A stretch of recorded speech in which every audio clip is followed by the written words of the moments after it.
계속 세 번째 계명에 대해서 살펴보고 있는데 오늘은 하나님께서 세 번째 계명에서 금하고 있는 것은 무엇인가 하는 것입니다. 소요리 문답의 해석을 빌리자면 하나님께서 그 자신을 나타내는 데 쓰시는 것, 그것이 하나님의 이름이든 복음이든 그것을 모독하거나 악용하는 것입니다. 이것이 말씀의 주제인데, 즉 하나님은 자신의 나타내신 것을 모독하고 악용하는 것을 금하신다 하는 것이 오늘 말씀의 주제입니다.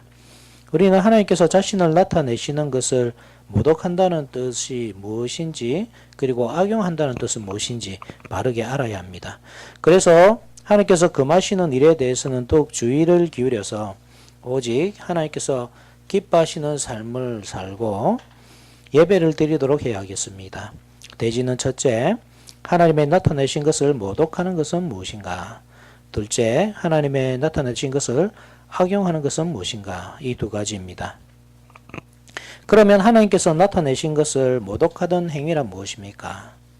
먼저 하나님께서 나타내신 것이 무엇인지 정의를 내리는 것이 중요하겠죠. 그것은 하나님께서 자신을 우리에게 보여주시기 위해서 계시하신 것입니다. 즉 사람은 스스로 하나님을 알 수도 없고 하나님께 마음대로 나아갈 수도 없습니다.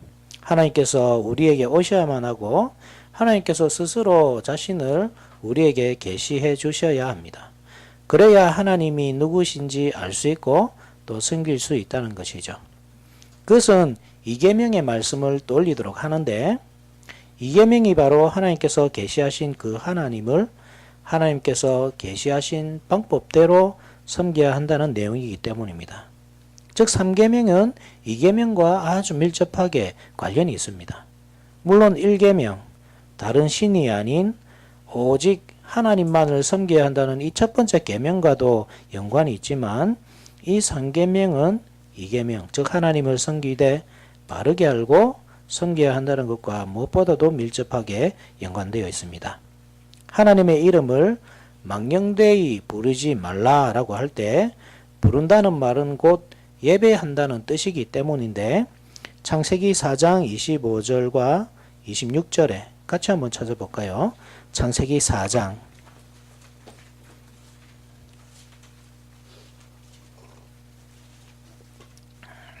25절과 26절, 제가 25절을 읽고 여러분들이 26절을 읽어주십시오. 아담이 다시 자기 아내와 동침하매 그가 아들을 낳아 그의 이름을 셋이라 하였으니 이는 하나님이 내게 가인이 죽인 아벨 대신에 다른 씨를 주셨다 함이며, 셋도 아들을 낳고 그의 이름을 에노스라 하였으며 그때의 사람들이 비로소 여호와의 이름을 불렀더라. 아담과 하와에게 두 아들이 있었는데 가인과 아벨이죠. 두 사람 다 하나님께 예배를 드렸지만 가인의 예배는 거부되었고 아벨의 예배는 연락되었습니다. 즉 아벨은 그 가정의 제사장으로서 모든 가족들의 신앙을 책임진 사람이었던 것입니다. 그런데 가인이 그것을 질투해서 아벨을 죽여버렸습니다. 하나님과 연결되는 그 통로를 없애버렸습니다. 제사장이 사라지자 당연히 예배가 사라졌습니다. 하나님과 사람 사이가 아담과 하와로 말미암아 멀어졌던 그 관계가 아벨로 말미암아 다시금 회복되는 듯 보였지만 가인의 범죄로 또다시 멀어지고 말았습니다. 그 이후 하나님은 또 다른 여자의 후손 에노스를 보내주셨는데 그때서야 비로소 하나님의 이름을 불렀습니다. 그것은 아벨 이후로 끊어졌던 예배가 다시 드려지기 시작했다는 뜻입니다. 하나님의 이름을 불렀다는 말이 바로 그러한 뜻입니다. 가인은 하나님의 이름을 부르지 않았다는 말이 아닙니다. 그도 하나님의 이름을 불렀을 것입니다. 큰 죄를 저질렀지만 어쨌든 그 또한 하나님의 백성이었기 때문입니다. 그러나 하나님에 대한 바른 이해가 없는 바르지 못한 신앙으로 제사를 드렸기 때문에 그 예배는 하나님을 만족시켜 드리지 못했습니다. 하나님의 이름을 모독하는 결과를 낳을 뿐이었습니다. 이렇듯 이 세상에는 항상 두 가지 예배가 드려집니다. 역사 속에서 그래왔고 앞으로도 그럴 것입니다. 하나님을 바르게 알고 바른 자세로 드리는 참 예배와 자기 자신을 위해서 드리는 거짓된 예배, 즉 자기 자신을 위해 신앙생활을 이용하는 것인데 하나님은 거짓 예배를 물리치시고 오직 참 예배만 받으십니다.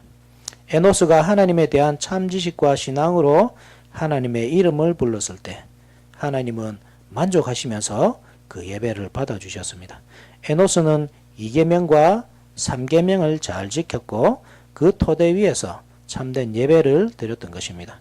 창세기 13장 1절과 4절에도 이것도 한번 같이 찾아봅시다. 13장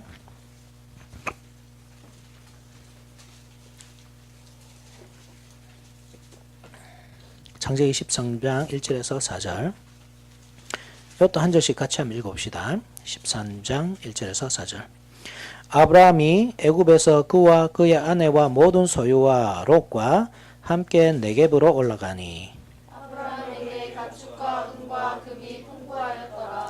그가 네겝에서부터 길을 떠나 베델에 이르며 베델과 아이 사이 곧 전에 장막 쳤던 곳에 이르니 그가 처음으로 제단을 쌓은 곳이라. 그가 거기서 여호와의 이름을 불렀더라. 아브라함도 제단을 쌓고서 하나님의 이름을 불렀습니다. 예배를 드렸다는 말이죠. 창세기 21장 33절에도 한번 보십시오. 21장 33절에도 눈으로만 한번 확인해 보십시오. 아브라함은 브엘세바에 에셀 나무를 심고 거기서 영원하신 여호와의 이름을 불렀으며 이 말씀도 똑같습니다. 예배를 드렸다는 말입니다. 이렇듯 하나님의 이름을 부른다는 말은 예배를 드린다는 관용적인 표현이기 때문에 하나님의 이름을 망령되게 부르지 말란 말은 곧 하나님에 대한 바른 이해 없이 하나님이 원하시는 방법 이외의 방법으로 예배를 드리지 말라는 뜻입니다. 하나님께 예배를 드리려는 자는 반드시 하나님에 대한 바른 지식을 가지고 바른 자세로 예배를 드려야 한다는 뜻입니다. 하나님을 예배함에 있어서 바른 자세로 임하지 않거나 하나님을 제대로 알지 못하고 임할 때 마치 이스라엘 백성들이 하나님을 자기식으로 이해하여서 황금 송아지를 만들어 놓고 섬김으로써 하나님의 진노를 샀듯이 그것은 우상숭배나 다름없기 때문에 하나님을 바르게 알고서 바른 자세로 예배를 드려야 한다는 뜻이 이 말씀 안에 있는 것입니다. 그래서 이 3계명이 하나님의 형상을 만들지 말라는 두 번째 계명과 밀접하게 연관이 될 수밖에 없는 것이죠. 그러면 우리는 어떻게 하나님의 이름을 모욕할 수 있습니까? 하나님께서 계시해 주신 내용이 있고 방법이 있다는 말입니다. 하나님은 말씀을 통해서 계시해 주셨습니다. 사람이 모르고서 죄를 저지르지 않도록 지식을 주셨습니다.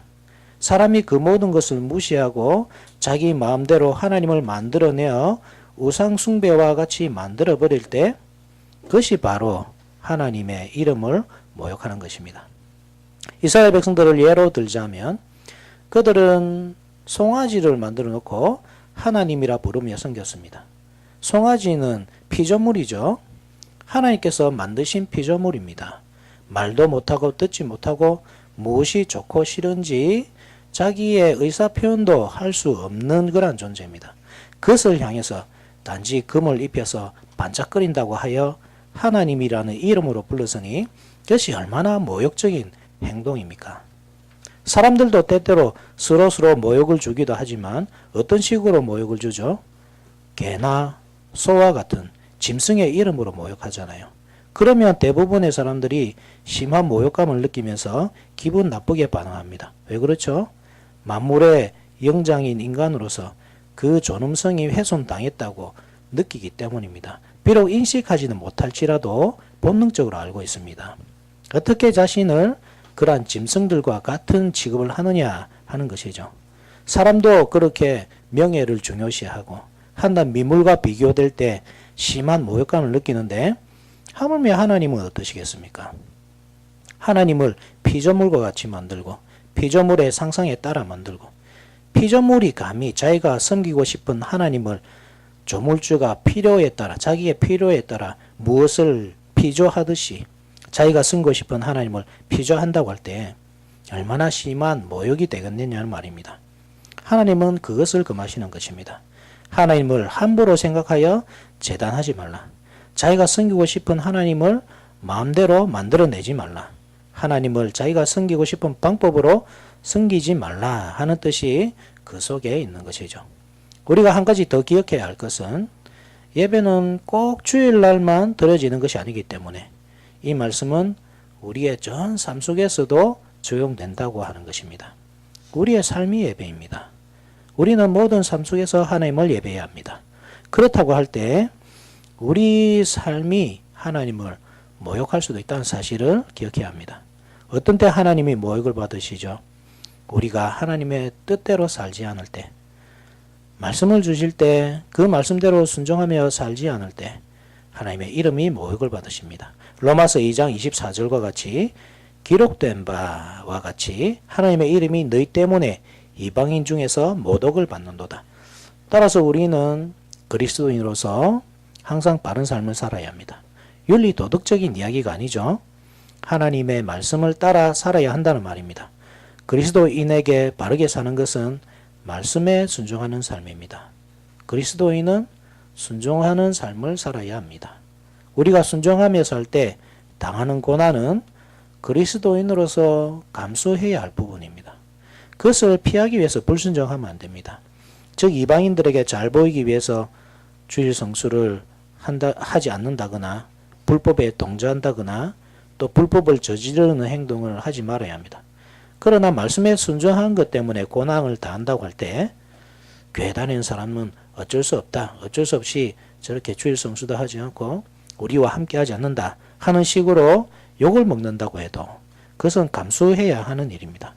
그것은 예수님께서도 예상하신 것으로서 우리가 신경 쓸 일이 아니죠. 세상이 너희를 미워하면 너희보다 먼저 나를 미워한 줄을 알라. 요한복음 15장 18절. 그러나 불순종함으로써 그리스도인다운 삶을 살지 못하고 그 때문에 하나님의 이름이 모욕을 당하는 것. 하나님은 그것을 금하신다는 말입니다. 하나님의 이름이 모욕당하게 만드는 사람, 하나님의 명예를 지켜드리지 못하는 사람은 죄가 그대로 있을 것입니다. 즉 예수님의 죄사함의 은혜가 그 사람에게는 주어지지 않을 것입니다. 그 사람은 불신자이기 때문입니다. 하나님의 이름을 모욕당하게 만든다는 측면에서는 오히려 불신자들보다 더 못한 사람입니다. 불신자들 중에서는 오히려 저주받는 것이 두려워서 하나님을 존경까지는 아니더라도 조심하는 부류도 있기 때문입니다. 그리스도인이라는 이름은 무한한 영광을 함유한 이름이지만 동시에 그만큼 무거운 책임이 주어지는 이름이기도 합니다. 사람들은 우리의 모습을 통해서 하나님을 판단하려 할 것이기 때문입니다. 꼭 그리스도인이라는 직접적인 이름뿐만 아니라 간접적으로 하나님을 드러내는 이름도 있는데 예를 들어 복음병원이라고 할 때 모든 사람들이 기독교 재단이라는 사실을 알 수밖에 없습니다. 복음병원 하면 복음을 위해서 교회가 운영하는 병원입니다. 그러한 이름을 가지고서 불법을 저지르고 불친절하고 또 실력이 없어서 의료사고를 많이 내고 그것은 병원 경영이 어려워진다는 것이 문제가 아니라 하나님의 이름이 모욕을 당하는 것 커다란 문제가 발생하게 된 것입니다. 고신대학교도 그렇습니다. 일반 대학생들이 술에 취해서 길가에 걸어다니고 길거리에 침을 뱉거나 담배를 피우는 문제는 어려서 그렇게 했거니 생각을 합니다. 그러나 기독교 대학에 다니는 학생이라고 할 때는 문제가 달라집니다. 왜냐하면 그들은 하나님의 이름으로 불리는 대학에 다니고 있기 때문입니다. 그들의 사소한 행동 하나하나가 하나님을 판단하는 기준이 되고 그들의 잘못된 행동 하나 때문에 하나님의 이름이 판단받기 때문입니다. 모욕당하기 때문입니다. 그리스도인의 삶 자체가 예배로 갈 때 항상 하나님 앞에서 살아가는 것도 중요하지만 또 중요한 것이 뭐냐 하면 하나님의 임재하심을 항상 인식하며 사는 것도 중요한 것입니다. 우리가 예배를 드릴 때 어떻게 합니까? 하나님께서 우리 가운데 거하신다. 이라는 신전의식, 하나님 앞에서 하는 생각으로 예배에 임하지 않습니까? 똑같이 우리의 삶이 예배로 갈 때는 우리가 이러한 신전의식을 가지고 사는 겁니다. 내가 하나님 앞에서 산다. 이러한 마음자세로 사는 겁니다. 그렇다고 할 때에 하나님의 임재하심을 항상 생각해야 한다는 거죠. 그러면 이 말이 무슨 말인가 하면 우리는 때때로 하나님의 이름을 함부로 부르고 농담거리로 삼음으로써 하나님을 무시하는 경향을 보이기 때문인데 하나님께서 그 백성들과 함께 하신다고 할 때 하나님의 이름을 함부로 부르거나 농담의 대상으로 삼거나 할 수 없기 때문입니다. 그것은 예배자의 자세가 아니고 하나님의 임재를 믿는 신앙인의 자세도 아닙니다.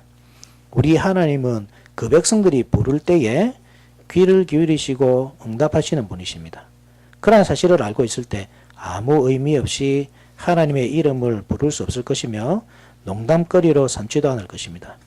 결국 우리가 하나님의 이름을 농담거리로 삼을 수 있다는 말은 하나님의 임재를 믿지 않거나 하나님을 아무 감정도 없는 분으로 여기거나 아니면 하나님의 존재를 거부하거나 혹은 듣지도 못하고 응답하지도 못하는 목석 우상으로 여기는 것이나 다름없기 때문에 이것은 하나님을 모욕하는 것이 되는 것입니다.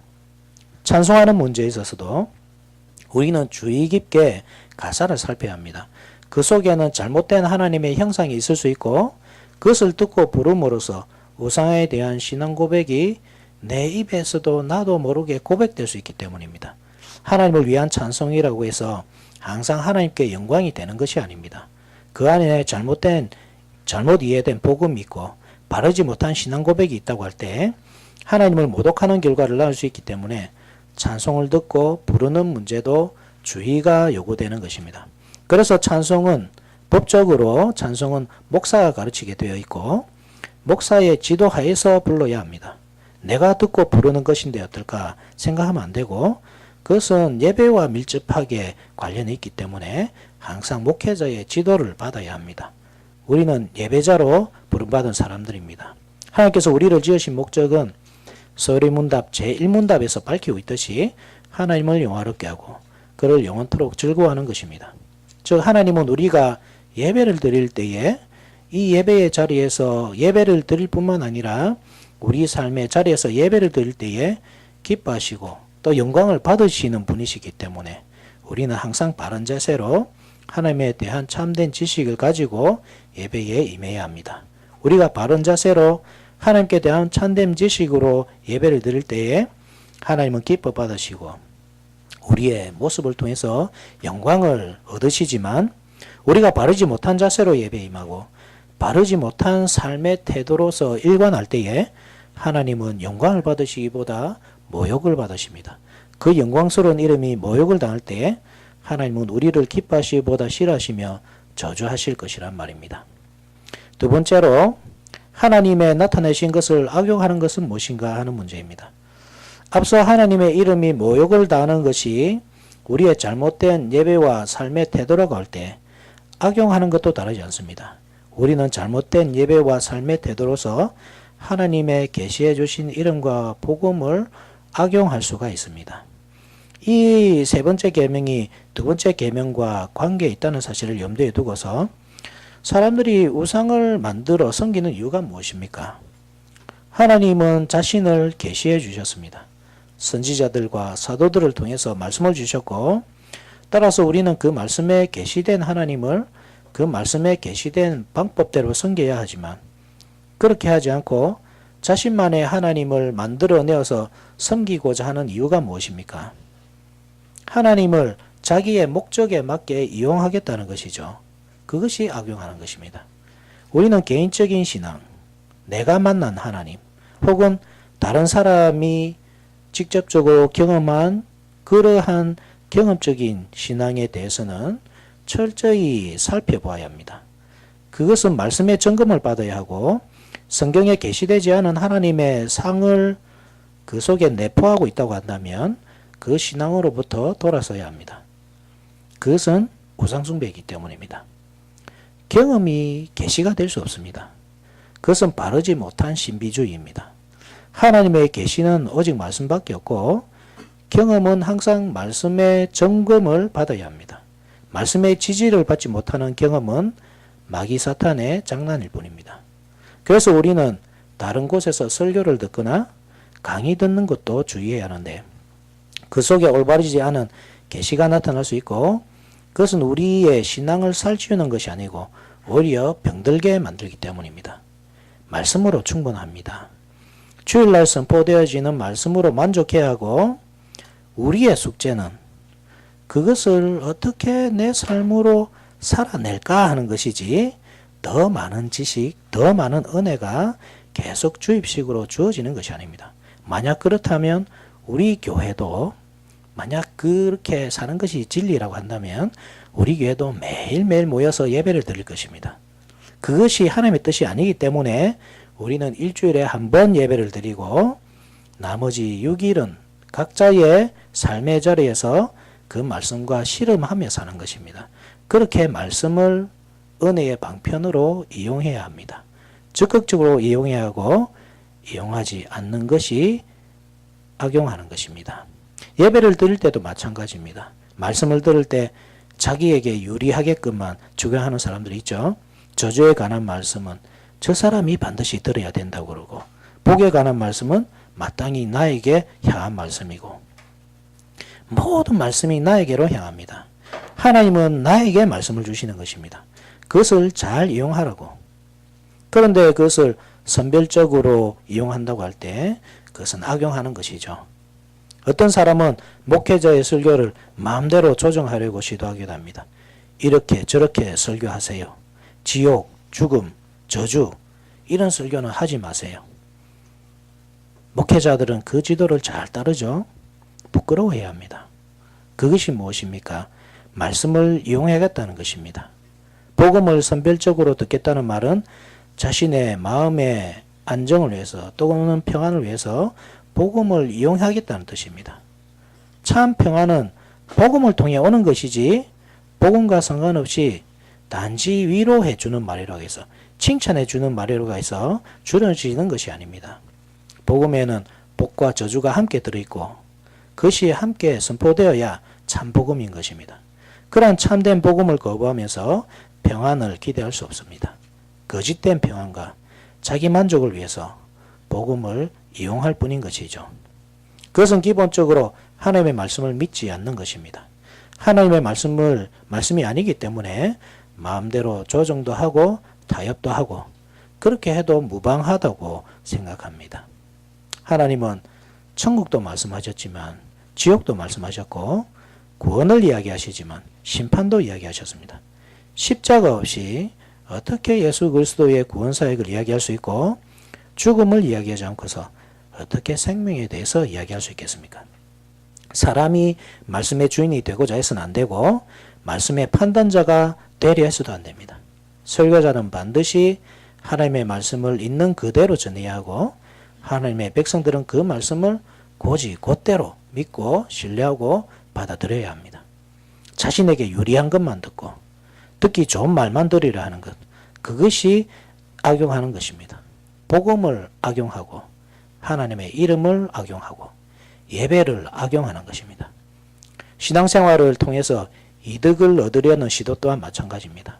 하나님의 이름을 악용하는 것입니다. 내가 이렇게 했으니까, 내가 이렇게까지 했으니까 이제는 하나님께서 갚아주셔야 해. 내가 이만큼 헌신했으니까 하나님께서 내 앞길을 활짝 열어주셔야 하고 내가 이만큼이나 헌금했으니까 더 이상 쌓을 곳이 없도록 많은 복을 부어주셔야 하고 악한 설교자는 그것을 부추깁니다. 하나님을 시험해 보십시오. 하나님께서 넘치도록 부어주실 것입니다. 그 복이 예수 그리스도라는 사실은 이야기하지 않습니다. 물질적인 복, 화려하고 빛나는 것, 소위 성공신학이라고 하는데 성도들이 하늘이 아니라 이 땅의 것들을 추구하며 살도록 함으로써 멸망의 길을 걷도록 하는 것입니다. 그렇게 해서 자기 교회에 교세를 키우려고 하고 그것을 통해 물질의 이득을 얻으려고 하고 사람들의 인기를 누리려 하는 것이 악용하는 것입니다. 하나님의 이름과 복음을 개인적인 이득을 위해서 이용하는 것입니다. 우리 삶이 예배라고 할 때 하나님의 계시를 악용하는 일은 우리 삶에서 더욱 비일비재하게 일어나는 악한 일들입니다. 우리는 하나님의 부르신 목적과 다르게 삶으로써 우리의 삶을 악용할 수 있습니다. 생명의 주인은 하나님이시고 불신자나 신자나 이 세상에서 누리며 살도록 하신 분은 하나님이십니다. 그것은 우리 각자가 신자든 불신자든 자기의 꿈을 이루고 하고 싶은 것 다 하면서 누리며 살라고 하신 뜻이 아닙니다. 물론 하나님께서 우리 인생의 행복에 대해서는 전혀 무관심한 분이 아닙니다.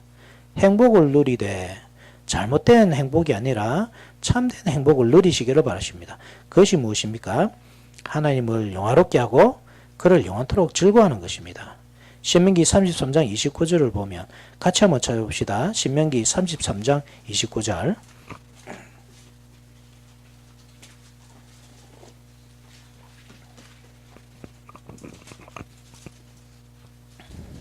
33장 29절 한 목소리로 같이 한번 읽어봅시다.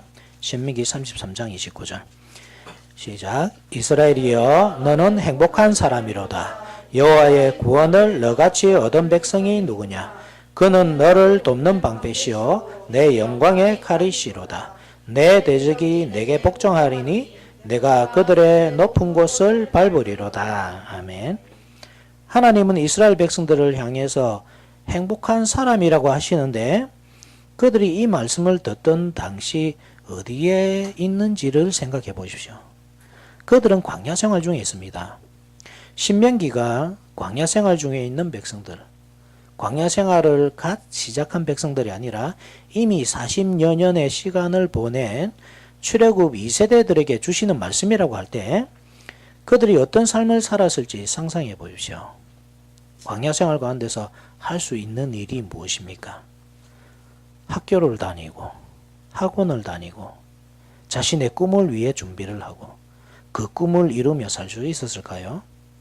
영화 감상을 하고 독서를 하고 음악을 들으며 여유로운 시간을 보낼 수 있었을까요? 낚시나 등산, 운동과 같은 취미 생활을 할 수 있었을까요? 아무것도 없는 광야에서 그들이 즐길 수 있는 것이라고는 아무것도 없었습니다. 현대인의 관점에서 볼 때 그들은 가장 불행한 사람들이었습니다. 그런데 하나님은 그들을 향해서 가장 행복한 사람이라고 평가하는 것입니다. 왜 그런가 하면 그들은 하나님께서 만드신 목적에 맞게 쓰임받고 있었기 때문입니다. 사람이 그렇게 살 때 가장 행복하고 가장 즐겁다는 사실을 하나님께서는 가르쳐 주시는 것입니다.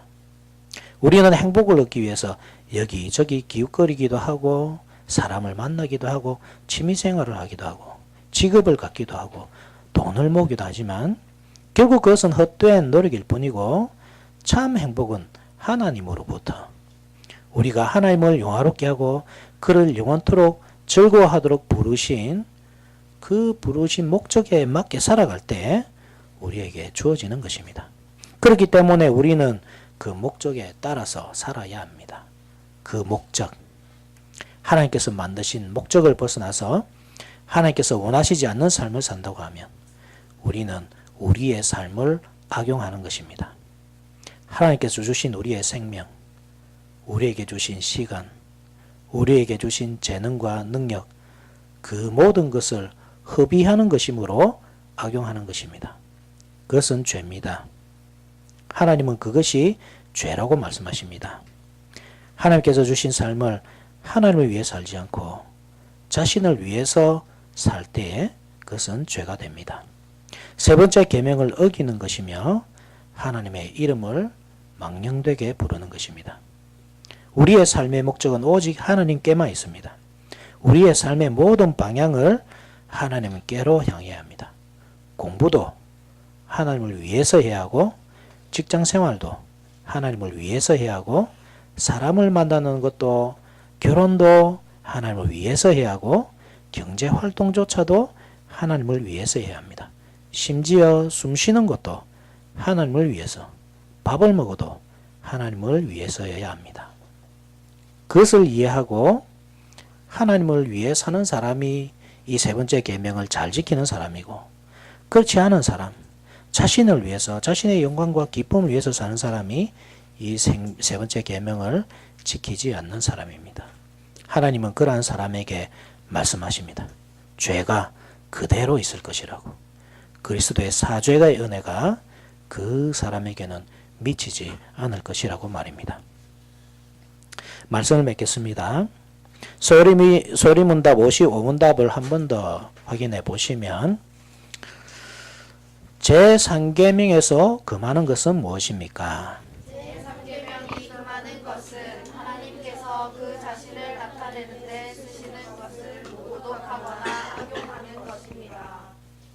우리는 하나님의 이름을 모독하거나 악용하는 일이 없도록 해야 하겠습니다. 예배함에 있어서 하나님께 바른 예배를 드려야 하고 삶을 영위함에 있어서 우리의 모든 삶이 예배와 같은 삶이 되어야 하겠습니다. 즉 하나님의 이름이 우리 때문에 모독을 받지 않도록 늘 조심해야 하겠습니다. 이런 사실을 잘 기억하시고 참된 예배, 하나님의 이름에 합당한 영광을 돌려드리는 참된 예배를 드릴 뿐만 아니라 우리 삶을 통해 하나님의 영광을 드리는 올바른 삶을 삶으로써 하나님의 명예를 온전히 지켜드리는 저와 여러분들이 됩시다. 아멘.